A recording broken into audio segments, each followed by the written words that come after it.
उस दिन जब हॉस्पिटल में तुमने अपने भाई विक्रम के सामने मुझसे कहा था कि मेरी शादी का कॉन्ट्रैक्ट खत्म होने के बाद तुम मुझसे शादी करना चाहते हो, तो मैं तुम्हें तुरंत मुंह पर मना नहीं कर पाई थी और तुमने मेरे लिए कुछ ना बोलने वाली बात को सीरियस ले लिया था। मैंने भी देखा कि तुम मुझसे सच में प्यार करते हो, मुझे और मेरी माँ को हमेशा खुश रखोगे, इसलिए मैंने भी ऐसा सोचा कि मैं तुम्हारी बात मान लूँगी। लेकिन ये तब पॉसिबल हो पाएगा ना जब मेरा और विक्रम का डिवोर्स होगा। आरोही देवेश को किसी भी तरह के धोखे में नहीं रखना चाहती थी, इसलिए उसने देवेश से सब सच सच बोल दिया। तुम अभी ये सब बोल रही हो, लेकिन तुम भूल गई क्या? तुमने तो मुझसे वादा किया था कि तुम मेरे साथ चलोगी।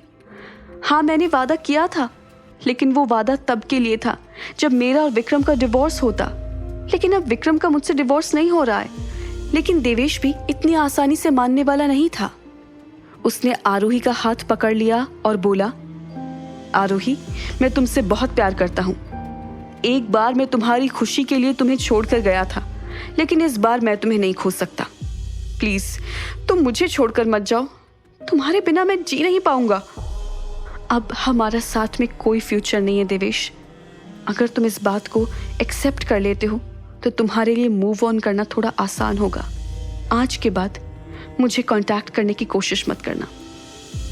आरोही को देवेश की ये हालत देखकर बुरा भी लग रहा था, लेकिन वो देवेश से कोई झूठी बात नहीं करना चाहती थी, इसलिए उसे अपने हाल पर छोड़कर आरोही वहां से चली गई। देवेश ने आरोही को पीछे से बहुत आवाज दी, लेकिन आरोही ने पीछे मुड़कर भी नहीं देखा। आरोही देवेश के पास से निकलकर सीधा घर आ गई। अपने कमरे में गई और अपना फोन चेक किया तो उसने देखा कि उसके फोन पर उसकी बेस्ट फ्रेंड पूजा का कई बार कॉल आया हुआ था। आरोही ने तुरंत कॉल बैक किया। सामने से पूजा ने फोन उठाते ही कहा, क्या बात है, आजकल तेरे पास मेरे लिए बिल्कुल टाइम नहीं है, या फिर तू मुझसे कुछ छिपा रही है? मैं क्या छिपाऊंगी तुझसे, वो बस थोड़ी बिजी हो गई थी इसलिए कॉल नहीं कर पा रही थी। अच्छा, सच में तू मुझसे कुछ नहीं छिपा रही है? फिर विक्रम ने मुझे कॉल करके वो सब क्यों कहा? उसे समझ नहीं आ रहा था कि विक्रम पूजा को कैसे कांटेक्ट कर पाया। विक्रम ने तुझे क्यों कॉल किया और क्या बोला है तुझसे उन्होंने? मुझे सारी बात बता। अरे इतना क्यों घबरा गई? विक्रम ने तेरा कोई सीक्रेट नहीं बताया। उसने तो बस ये कहा कि तुम दोनों एक हफ्ते में फिर से शादी करने वाले हो, और चूंकि मैं तुम्हारी बेस्ट फ्रेंड हूँ इसलिए उसने मुझे ब्राइड्समेड के तौर पर इनवाइट किया है। अच्छा सुन, बाद में बात करती हूँ, मुझे वेटिंग में एक जरूरी कॉल आ रहा है। आरोही रात को जब सोने गई तो उसने पूरी रात शादी के ही सपने देखे, जिसमें वो दुल्हन बनी हुई थी और पूरे रीति रिवाज के साथ उसकी शादी विक्रम के साथ हो रही थी। सुबह आरोही की नींद जब अलार्म से खुली तो उसे समझ आया कि इतनी देर वो सपना देख रही थी। आरोही फ्रेश होकर जब अपने रूम से बाहर निकली तो उसे चरण दिखाई दिया। मैंने कल आपसे बहुत बुरी तरीके से बात की थी, इसके लिए आप मुझे माफ कर देना। इसमें माफी मांगने जैसा कुछ नहीं है। आप और सरकार मेरे लिए बच्चे जैसे हैं, और बच्चे कभी कभी कुछ बोल दें तो मैं उसे अपने दिल से नहीं लगाता।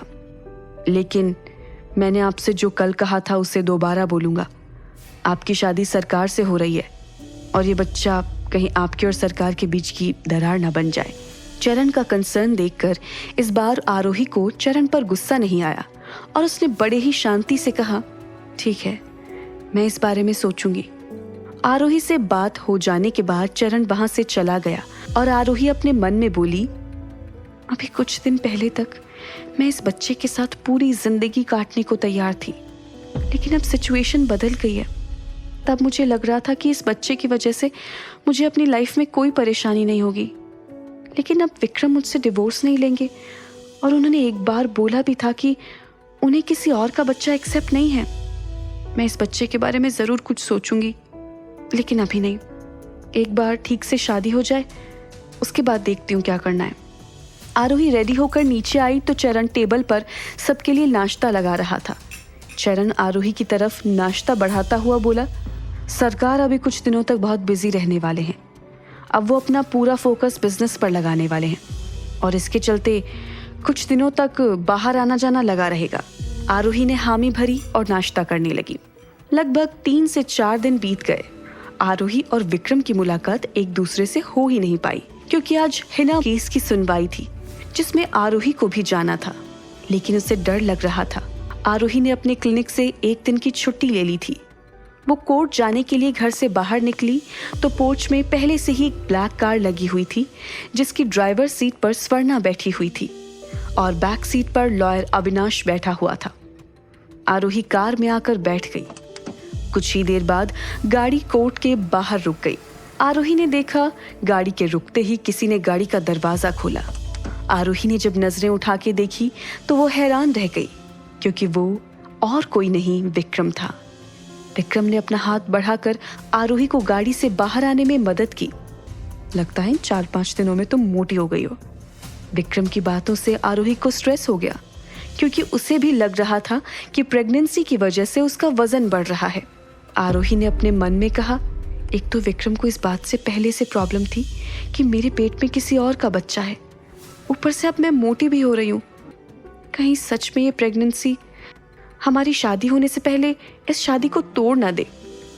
इतना बोलकर आरोही का हाथ पकड़े विक्रम उसे कोर्ट की तरफ लेकर चला गया। स्वर्णा अभी भी कार में बैठी हुई थी। उसने पीछे मुड़कर देखा तो अविनाश भी वहीं बैठा हुआ था। स्वर्णा ने अविनाश से कहा, वो दोनों कोर्ट जा चुके हैं तो आप क्यों अभी तक यहीं बैठे हैं? आपको तो उनसे पहले जाना चाहिए था। स्वर्णा की बात सुनकर अविनाश ने हंसते हुए कहा, विक्रम का वहां होना ही काफी है। अविनाश विक्रम और आरोही के साथ कोर्ट क्यों नहीं गया? क्या प्लान है प्रियांश और शिवानी का? जानने के लिए सुनिए इस कहानी का अगला एपिसोड सिर्फ पॉकेट FM ऐप पर।